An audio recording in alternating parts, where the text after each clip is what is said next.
This show powered by AgriGold for Central Illinois, your AgriGold reps Brett Lahr. He is your AgriGold reps for Central Illinois. Today's edition of Back Roads of Illinois. We were Central Illinois agriculture source, and in the Midwest alongside in Central Illinois agriculture, we were glad you're here on a Tuesday. We were talking about the farm economy and inflation with John Newton from Terrain. We were talking about the commodities with Jeff French from American Ag with Jerry Guydell from Midland Research in Chicago. Otherwise, this time is for your agricultural news and markets update sponsored by AgriGold and Kyle Bumstead from Allendale Incorporated. This harvest progress is 87% for Illinois. The progress was 67% from last week in the state of Illinois. Now the harvest progress is completely. This weekend in Indianapolis, Indiana, they elected to the new national officer for the state of Illinois. Thaddeus B. from Franklin, Illinois. He is third line of Miriam Hoffman and Gracie Murphy.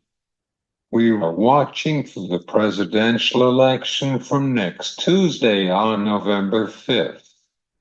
Donald Trump and Harris have a toss-up for right now in Pennsylvania. This is your agricultural news on Back Roads of Illinois, sponsored by AgriGold.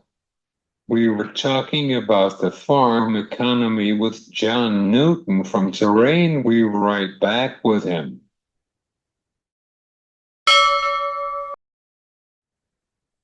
This is the open numbers of the commodity markets from Kyle Bumstead from Allendale Inc. Corn futures are up at 5 to 6 cents. It's the half. Soybean futures are up at 5 to 10 cents. It's the quarter. Wheat futures are up at 5 to 4 cents. This is your livestock markets update sponsored by Kyle Bumstead from Allendale Incorporated. Cattle futures are down at 8 to 10 cents. It's the quarter. Feeder cattle are up to 8 to 10 cents. Lean hogs are down at 4 to 5 cents. It's the quarter. Crude oil are up to 9 to 5 cents per barrel. Dow Jones are up for 8 points.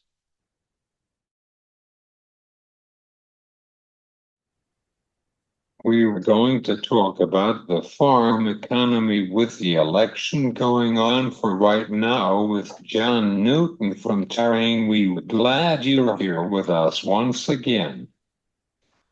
I'm really excited to be here with you, Caesar. Thanks for having me on. So, John, what are looking for the farm economy with the election going on for last week? Could you tell our listeners about it? Well, I think your listeners and farmers across the country are pretty tuned in to what's happening in the farm economy. Input costs remain elevated. USDA's Economic Research Service forecasts that input costs on the crop side are going to remain elevated into 2025. But we've seen crop prices come down pretty significantly from the highs we saw 2 years ago. And as a result of that, net farm income, which is just a broad overall measure of farm profitability, has declined pretty sharply the last 2 years and is now projected at around $140 billion in 2024. If that's realized, that'll be the steepest 2 year decline that we've ever seen in farm profitability, U.S. net farm income. So I think there are challenging times in the crop space, but on the livestock side, particularly in the cattle sector, we've seen more favorable pricing. We've seen feed costs come down in the dairy space and milk prices have elevated. Unfortunately, for some dairy farmers, are dealing with a pretty catastrophic outbreak of avian influenza, especially in California. But various sectors of the farm economy are performing differently. I think again the cattle space is doing a lot better, but the crop space and the specialty crop space and even the wine industry is facing some pretty tough economic headwinds and challenges.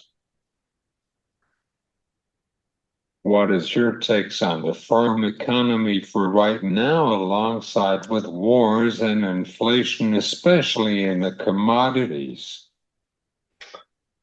Well, I think we've seen inflation cool across the broader U.S. economy, but folks need to remember inflation's cumulative, which means the historic inflation that we saw previously has eaten into consumer spending power. It's eaten away at consumer savings, but the U.S. economy is still performing. I think very well, which is good.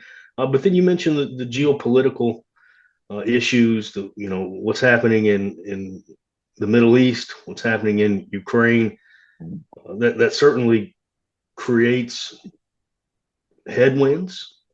I think we saw what commodity prices did when the Ukraine invasion started, and that drove commodity prices up, drove global food prices to historic highs.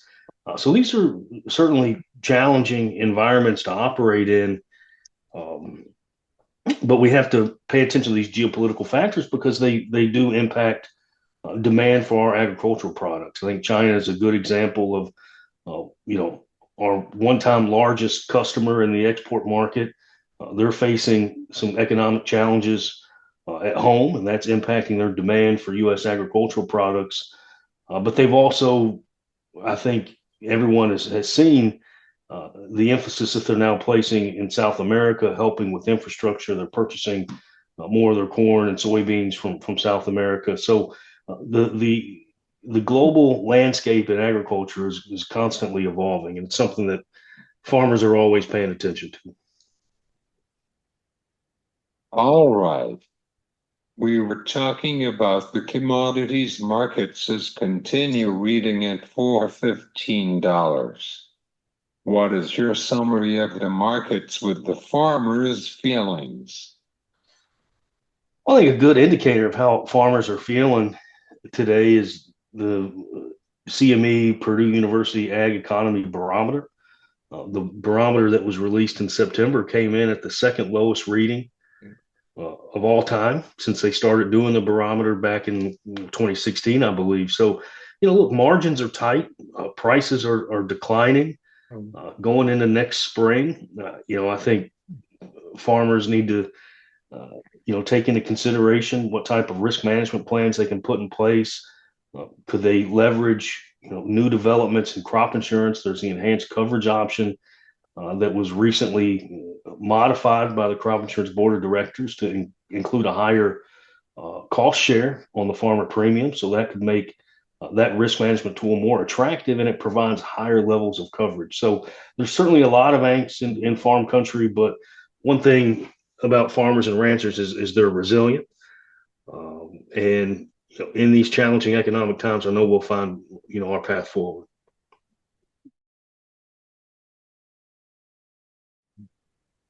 What is the production for corn and soybean for trade and biofuels? Well, I think we're going to have, a record soybean right now we're projected to have a record soybean yield, a record corn yields. We know we've got big crops out there. The WASDE that's coming up here soon may increase the corn yields yet again. I think expectations are for soybean yields to potentially take a slight haircut, but the reality is these are big crops. And, I think the price that we've seen in the corn market recently has been supportive for exports. Corn exports are the strongest they've been in a number of years right now, but then you also have to pay attention to the water levels on the Mississippi, the ability to get the corn, through our infrastructure to those export markets. These prices aren't exactly great to sell your corn into. So I think farmers may potentially hold on to some of that. So these markets are dynamic and they change frequently. And the thing about a well functioning market is the prices will move to free up the grain and get it where it needs to go. If the prices are too low, they'll move higher. If they're too high, they'll move lower. But market's clear. Do you have any final thoughts or recap of our conversation, I'm John? just I'm just happy to be here with you again. I enjoyed the last time that we were able to visit, and look forward to listening to the podcast and visiting with you in the future.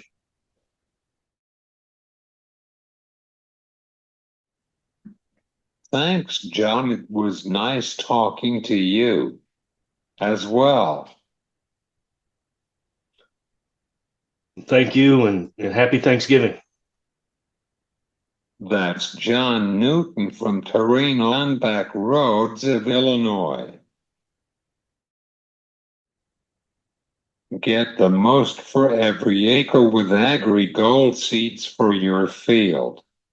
You can visit our website at agrigold.com or call your local retail dealer today. AgriGold choose seeds for Central Illinois.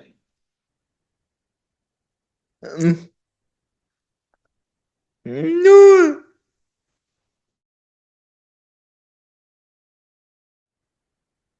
We were back with Jeff French from American Ag in Viota, Iowa. We were talking about the commodities markets and counting with the harvest season in northwest Iowa near Sioux City area.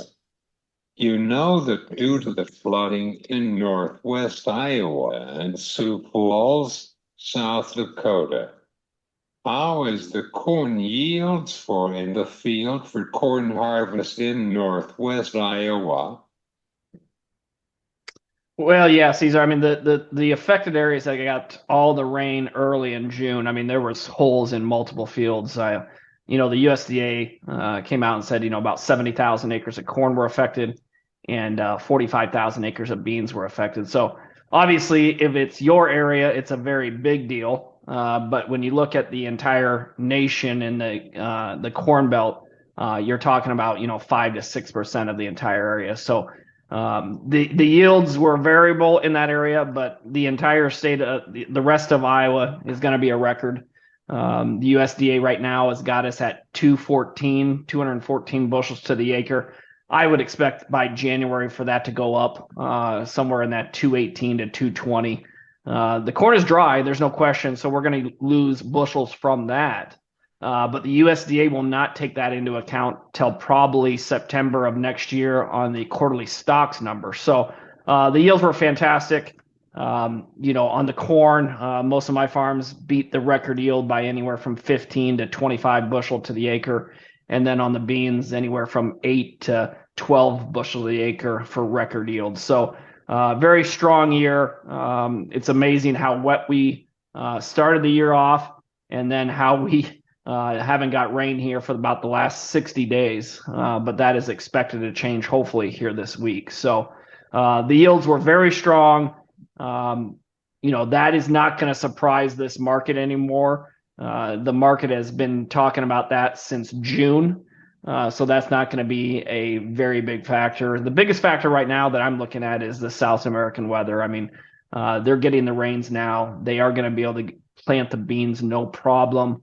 Then we shifted into that December, March timeframe when the beans are growing and filling pods. Do we get the rains down in South America? So the risk right now is on the beans. I don't think corn, I just don't see corn making new lows here. Back in August when we were down at 385, you had the funds that were short, 350,000 contracts of corn. I just don't see them re-putting that, selling all those bushels again down here at 3 to 4 year lows, especially with, potentially the inflation trade back on. Yeah, we heard about that. Nutshell, Illinois has a record yields for in the state of Illinois and Peoria between Bloomington, Champaign County as well. Yes, I mean it's just incredible. I mean what this crop can do with actually getting some rain, and we were until this spring, we had 2 to 3 years worth of drought in western Iowa, and we replenished the reserves. But boy, we are tapped out right now, and going into the fall here. I mean, we are definitely drier right now than we were last year. It's just incredibly dry now. Again, I said it before, but we are expected to get some rain here this week and next week, which would be very helpful. Let's start with our conversation about updating on the harvest progress in northwest Iowa near Sioux City area with the flooding. Could you tell our listeners about that? You mentioned that Iowa has been potentially good. Yeah, I mean, for all intents and purposes, Caesar, I mean, harvest is done. We finished a week ago Friday. Some guys had already finished before then. So now we're moving on to the next step, and it's washing equipment and getting it ready for the fall. I mean, there's no fall tillage happening. The ground is absolutely rock hard. It is way too dry to get anything done there. Now, if we get this rain here this week, I bet you will see some guys get out there and start applying some nitrogen, but we'll see. But for all intents and purposes, the harvest is wrapped up. Very, very fast harvest. It's the fastest harvest, I believe, here locally in my neck of woods since 2012. I mean, 2012 was fast because number one, we didn't have the bushels, and number two, it was the drought year, so it was very dry as well. So yes, very quick harvest, lightning fast, and very good yields here so far. What is the percentage points from yesterday from the field office in Des Moines? Well, I mean, the field points, I think you're talking about the moisture, but I mean, the corn was running anywhere from 12 to 15% moisture, and some of the beans were even below 10%, but ours were anywhere in that 10 to 12% area.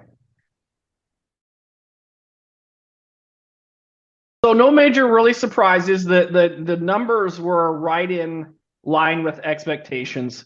But when you dig inside those numbers, the amount of heifers on feed was staggering. It's some of the in the last 25 years, it's the third most heifers that we've had on feed. So what that tells me right there is there's definitely no expansion yet. We need to see that heifer on feed number. Right now it's over 40%. We need to see it in the low 30% with the heifers on feed. Then we will start retaining some of those heifers and start rebuilding this herd. But, everybody was expecting the cattle prices to kind of fold over here this year with the 10-year cycle. And, we did in parts, but we never really totally crashed this market. And right now we're sitting up here near all-time highs. Again, with the election coming out, get some LRP taken out, get some put options in place. In my opinion, the cattle have a lot more room to go down at these prices than to go up. So get some protection on paper in case this cattle market does correct with an election next year. I mean, look at the stock market. The stock market's at all-time highs. The cattle market is near all-time highs. Again, that goes directly hand in hand with a strong financial market. You will have strong beef demand, and the beef demand has been excellent. But again, this cattle market is just one story, one headline away of selling off another $20 or $30 pretty quickly. How is the cattle markets for today's close at 2 Central Time for right now? Well, actually, it was kind of pretty negative close. I mean, this morning we were trading higher, acting really good. We were making multi-month highs, the highest we've been since June. And then about 10 a.m., we started to reverse and trade lower, and cattle put an outside down day. So we closed below yesterday's low.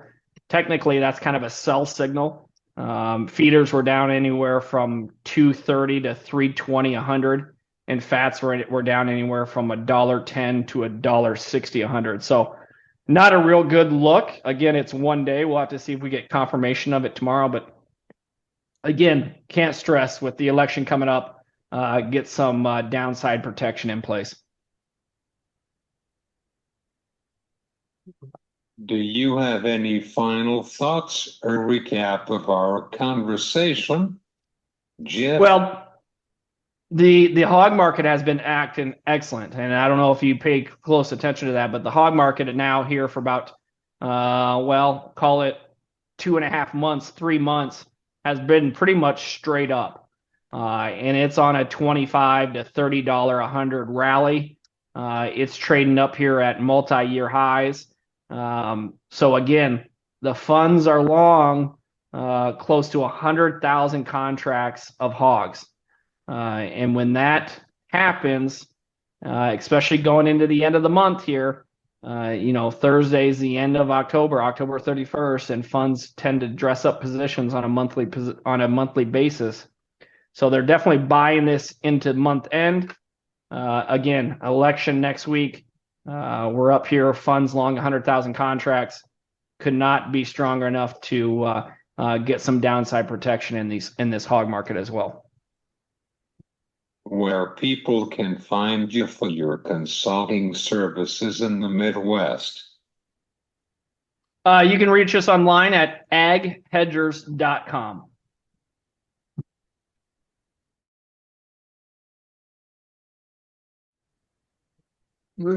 Thanks, Jeff.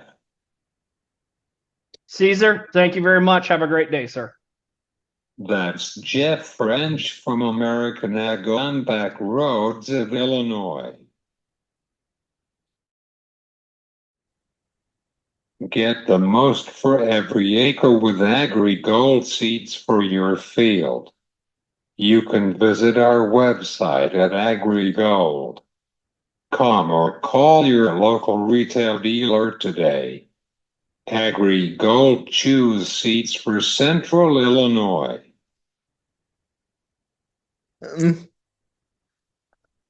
No.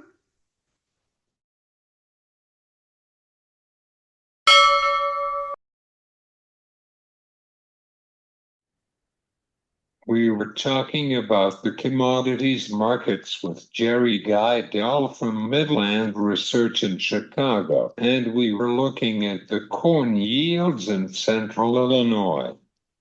Remember, Jerry took a trip in Woodford, McLean counties in Central Illinois. How are things in the corn yields? Corn yields in Central Illinois, from the reports I'm getting, are as strong as expected. We did see a higher yield this year than last, so anticipated some good yields out of Central Illinois.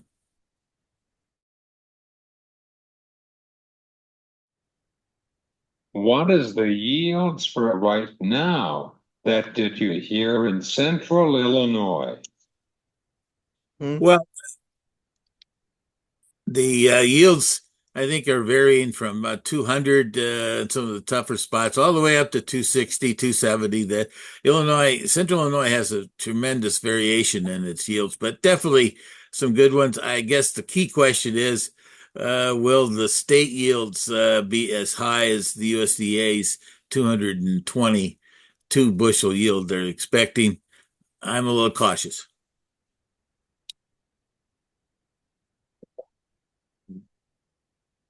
Let's start with our conversation about updating on crop progress in Illinois. We are watching for the presidential election for next Tuesday. Could you tell our listeners about the corn prices? Well, the corn prices have had some variability, actually some better strength than maybe the beans have had over the last few weeks.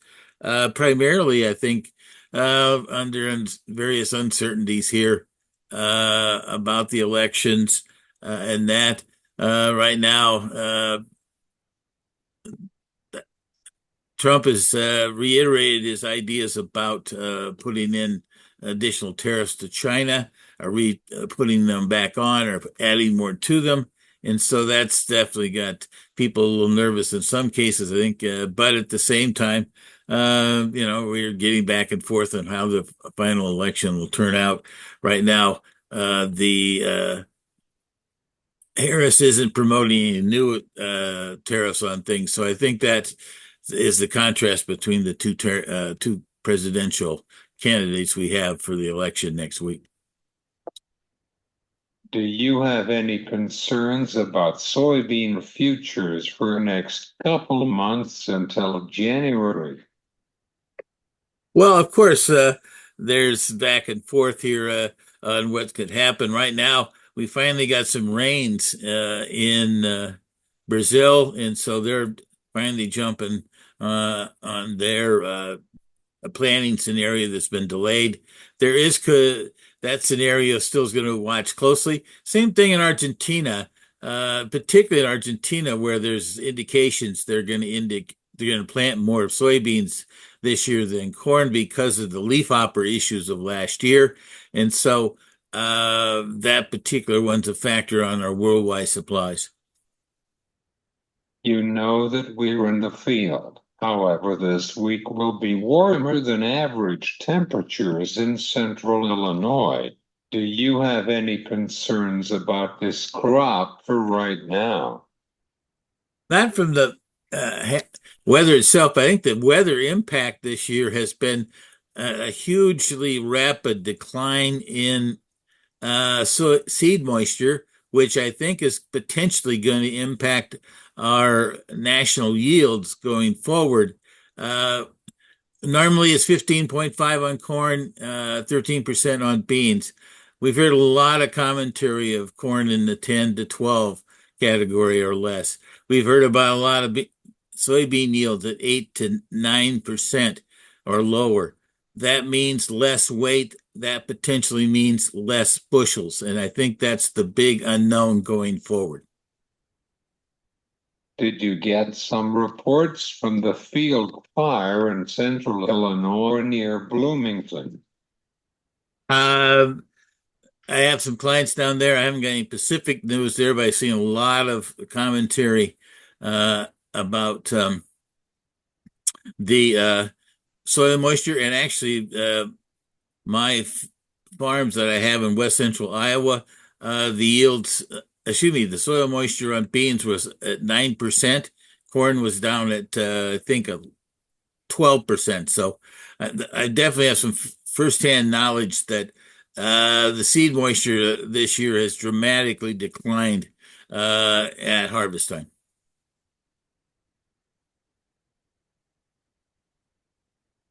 Jerry, you were watching for the soybean crush on jet fuel for major airlines. Yes. The soybean crush took a real drop back in August as they were getting ready for the season. But and then we've got some issues about the Des Moines plant being down for at least the first half of November, along with the last half of October.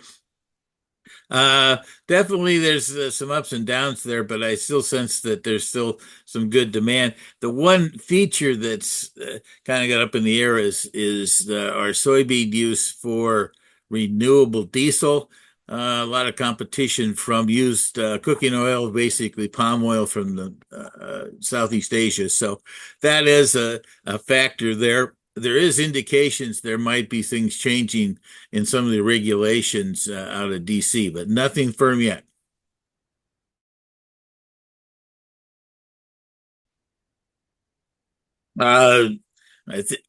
Generally firm at this point. I wouldn't.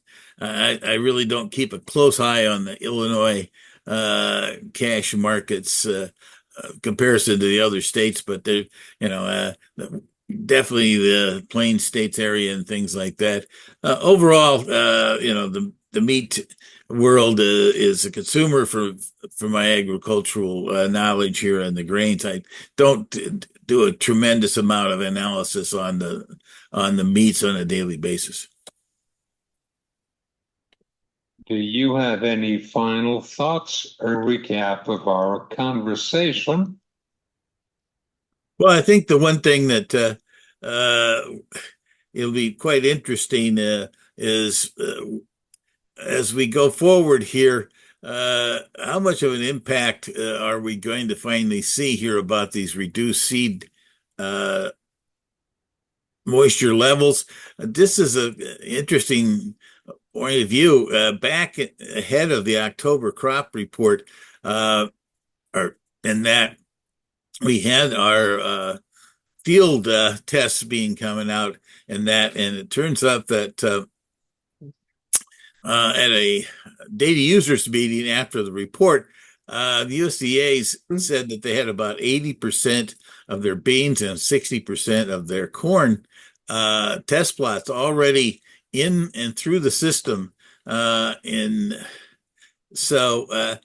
that was before the October report, but yet our U.S. harvest progress was, less than 20% on corn and less than 40% or maybe 35% on beans.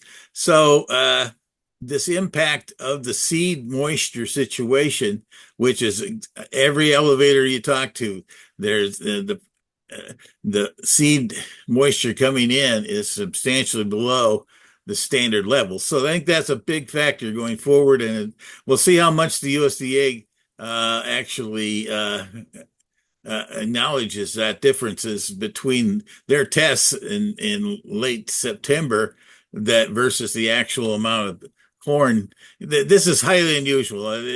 Normally you don't have this kind of situation happen in corn and soybeans, but I think it's highly important. I think that's the real toughest thing that this market's going to have to adapt to is we don't sell bushel baskets of stuff, we sell weight. And so the difference of 5% on what's going in is a significant difference in weight. So we'll see how that works. But overall, the market still has a little bit of demand that's still out in front of us. They had a lot of demand coming from China, from Mexico and other places. So I think that's a big factor. And between now and Thanksgiving, there could be a selling opportunity if we get an opportunity to get up around 440 in lead corn and maybe in the $10 and a quarter area on January beans. Where people can find you for your consulting services? Yes, they can give me an email at midresearch@outlook.com. And I just distribute my information to people's email boxes. So please give me a call or send me an email. You can also give me a call at 773-562-4997. Thanks, Jerry. You're welcome. Good to talk as usual.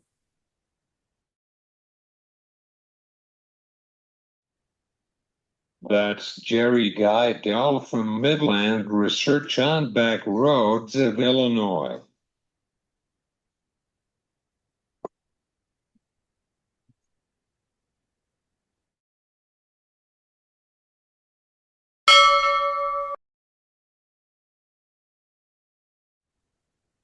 This is close bell numbers of the commodity markets from Kyle Bumstead from Allendale Inc.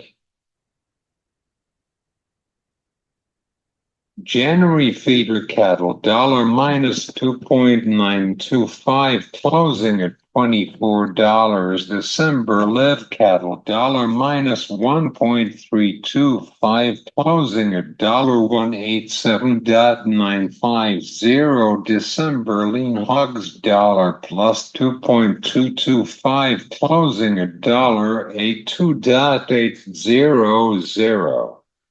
December corn +3 single quote 0 closing at $4.13 single quote 6. January soybeans -7 single quote 0 closing at $9.79 single quote 0. December Chicago wheat +11 single quote 6 closing at $5.70 single quote quote for December KC wheat plus 12 single quote 6 closing at $5.74 single quote 2. Closing quotes provided by Kyle Bumstead Branch Office Manager Erickson, Nebraska Allendale, Incorporated.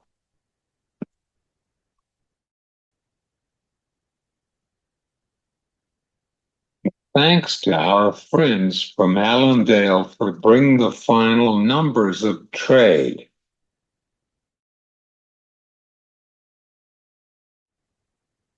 Thanks to everyone for today's program.